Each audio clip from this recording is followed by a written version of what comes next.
Good day, dear students. I am Amir Hafeez Malik, and our topic for today is memorandum or memo writing. This is one of the most important writing elements in our business world, or in the office world, or in the official work. Memorandum or memo writings are often written in the organization, and they serve a great purpose in the official correspondence. So let's go with the concept of memorandum. What is a memo? Memorandum is popularly known as memo. So the actual word, the original word is memorandum, and in brief, in short, it is popularly known as a memo. The literal meaning of the word memorandum is a note to assist the memory. So note to assist a memory means that it is used for the help of memory to keep things in the mind. Memos are the written internal communication means for exchanging information relating to day-to-day functions within the organization. If you look at this point, you have to focus on two important points. And number one, it is used for internal communication, which means within the organization. And number two, the purpose of memos is exchange of information relating to day-to-day function in the organization. According to Taylor, so Taylor defines memos or memorandums as memo is a written communication from one person to another or a group of people within the same organization. Keep in mind the uniqueness of memorandum from other writing is that it is written within the same organization. So memorandum is not for the outside communication, it is for the inside communication or the internal communication within the same organization. It is not between the two different organizations, it is for the one organization, so it is used for the internal communication. Our next point is purpose and significance of a memo. The main purpose of a memo is to record and convey information and to make brief appeals. So the purpose is to record and convey information. Yes, with the help of memos, the information is recorded as well as conveyed. Another point is to make brief appeals. Yes, through memorandum, certain brief, short appeals can be made. So this is the purpose of writing a memo. Memo helps build good relationships. Yes, one of the uses, one of the significance of memo is that it helps to build good relation between the colleagues, between the members of one organization, between the employees. Memos help in establishing accountability of things. So yes, if there are some points to be taken account of, things are made accountable with the help of the memos. Memos save trouble and time. So since they are very short, since they are limited, since they are brief, so they save the trouble of writing the lengthy text, and exactly they save time. Once the writing is short, naturally it saves the energy, it saves the trouble, and it saves the time. Memos are used in offices to convey the employees information regarding events or any other changes made in the organization. So there is simple sharing of the information or the sharing of information regarding any change in the organization. So this is the use of memo. This is the significance of or the purpose of memo, that they can serve this purpose. Guidelines for writing a memo. Number one, state the basis for conclusion in the introductory paragraph. So the purpose is basically the beginning and the end of a memo. Therefore, it is highlighted. The conclusion is the result, or the end is highlighted in the opening or the introductory paragraph. Number two, begin each subsequent paragraph with a thesis statement. So there should be a main message in every paragraph. Number three, be concise, no lengthy, no larger text for memos. Number four, know the audience. So who is the receiver of the memo, who is addressee of the memo, that should be known to the memo writer. Number five, avoid jargons, means the common language. Number six, stay objective, don't be subjective, don't give details. Number seven, use active verbs. So the verb should not be passive, it should be written in the active form. Active verbs should be used in the memo,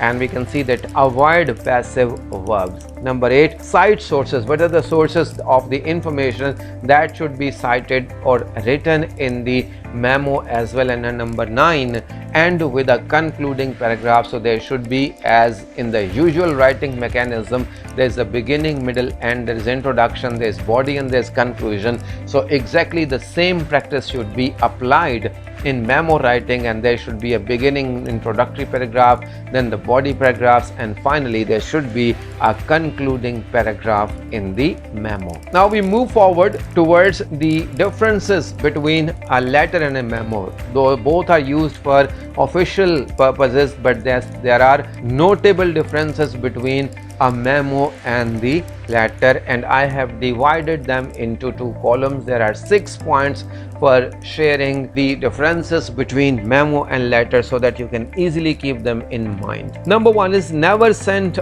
out of the organization, inside only. So memo is written for inside communication or internal communication, whereas letter is written for the outside organization communication. Number 2, information is concise and to the point in memo, whereas in letter the information is more detailed. Certain explanations are given in the letter, whereas the memo is very concise and brief. Number 3, very short and generally lengthier. So a memo is very short, whereas a letter is generally lengthier, a larger text as compared to a memo. Number 4, sent to the recipients by the organization messenger. Since it is internal communication, so the organization's messenger can go and hand over the memo to the other members or the other employees of the organization, whereas a letter is put in the envelope and posted via mail. Number 5, do not contain addresses. So in memo no addresses are given, whereas in the letter the sender's address and the recipient or the receiver address is written. Number 6 is memo is not private, whereas a letter can be more private. So I hope I have highlighted the major differences between a memo and a letter, and you can easily distinguish between them, and you can easily know what is a letter and what is a memo.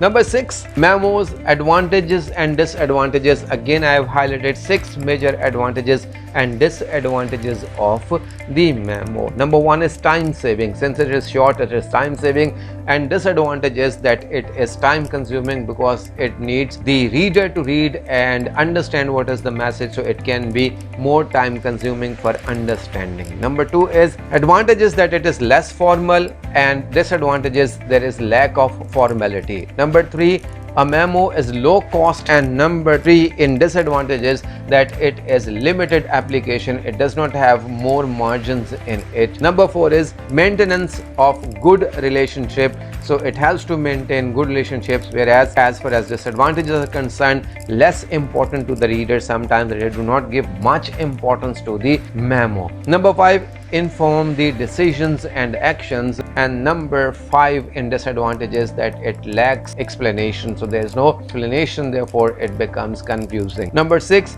reference document can be used as a reference document for future as well, but the disadvantage is that not suitable for illiterate people. The less educated people or the illiterate people cannot understand a memo. Finally, we reach the sample office memo or a memorandum. So let's go with the analysis of a memorandum. Number 1, the heading of this should be memorandum. 2 is the addressee to whom the memorandum is addressed is to all staff. From the manager, date, there should be the date of the memo.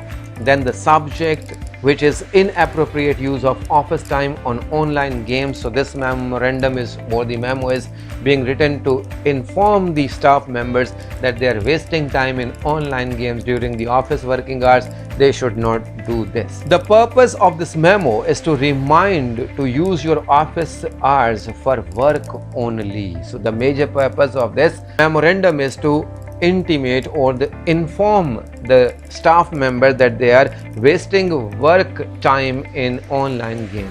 It has been noticed that many staff members in the office have been spending time on the online game. So the manager has noted down that the employees, they are spending more time on games as compared to work, and on the other hand they are wasting their time in games.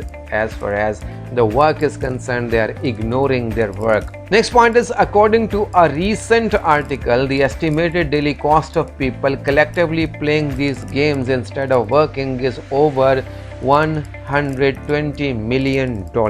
So it's a huge loss. If these estimates are applied to our 50 employees, this results in nearly $700 weekly loss. So this is a huge loss for one organization. Of course, this is the concluding paragraph of the memorandum. Of course, we don't want you to view our organization as a place of draconian rules. We encourage a comfortable environment. This is just a reminder to be careful with your use of company time. We request that all employees read this memo. Please direct any questions to manager at managerco.com.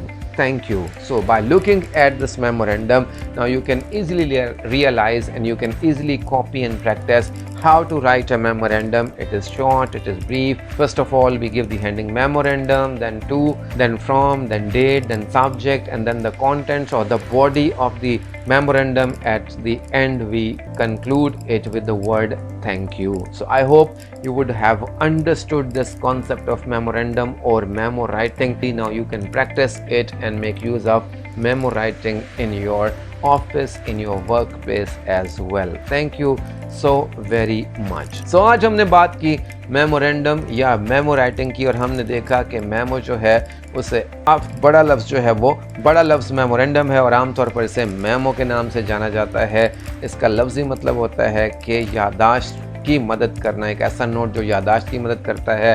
پھر یہ internal communication ہوتی ہے. اس کے دو فوائد ہوتے ہیں کہ یہ آرگنائزیشن کے اندر ہی خط و کتابت ہوتی ہے، اور روزمرہ معلومات کا تبادلہ اس میں کیا جاتا ہے. ٹیلر کے مطابق اسے ہم ایک ایسی کمیونیکیشن کہتے ہیں جو کہ ایک شخص سے دوسرے شخص سے کسی گروپ کو پہنچائی جاتی ہے ایک ہی آرگنائزیشن کے اندر. پھر ہم نے اس کا پرپز اور پھر اس کی اہمیت دیکھی. مقصد کیا ہوتا ہے وہ ہم نے دیکھا کہ اس کا مقصد یہ ہوتا ہے کہ آپ نہ صرف انفارمیشن کو ریکارڈ کریں بلکہ دوسروں تک پہنچائیں، اور ساتھ ہی مختصر سی اپیل بھی آپ کر سکتے ہیں. اس سے اچھے تعلقات بنائے جا سکتے ہیں، اس سے اکاؤنٹیبلٹی کی جا سکتی ہے چیزوں کی، اس سے مشکلات اور وقت کو بچایا جا سکتا ہے، اور اس میں آفس امپلائیز کو بتانا ہوتا ہے کہ کیا کچھ ہو رہا ہے اور کیا تبدیلیاں لائی جا رہی ہیں یا لائی جا سکتی ہیں آرگنائزیشن کے اندر. تو یہ اس کی مقصد اور اس کی اہمیت کو ظاہر کرتا ہے.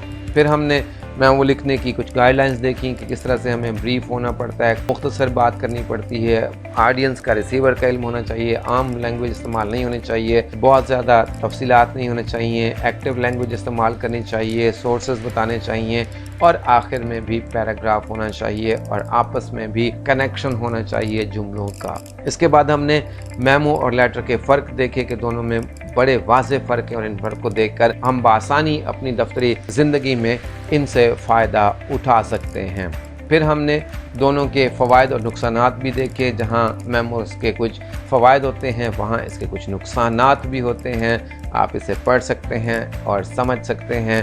آخر میں ہم نے سیمپل میمو دیکھا کہ کس طرح لکھا جاتا ہے، اس کی ہیڈنگ کیا ہوتی ہے، کس طرح کس کو مخاطب کیا جاتا ہے، پھر لکھنے والے کا بتایا جاتا ہے کس کی جانب سے ہے، پھر تاریخ لکھی جاتی ہے، پھر اس کا عنوان لکھا جاتا ہے، پھر آغاز میں لکھنے کا مقصد بتایا جاتا ہے، پھر اصل باڈی جو اصل مضمون ہوتا ہے اس کو تفصیل سے بیان کیا جاتا ہے مختصر ترین ممکنہ الفاظ کے ساتھ، اور آخر میں شکریہ ادا کر کے میمو ختم کر دیا جاتا ہے. مجھے امید ہے آج کا لیکچر آپ کے لیے مفید ثابت ہوگا. آپ کا بہت بہت شکریہ. Thank you so very much for joining this on line video. Thank you so very much.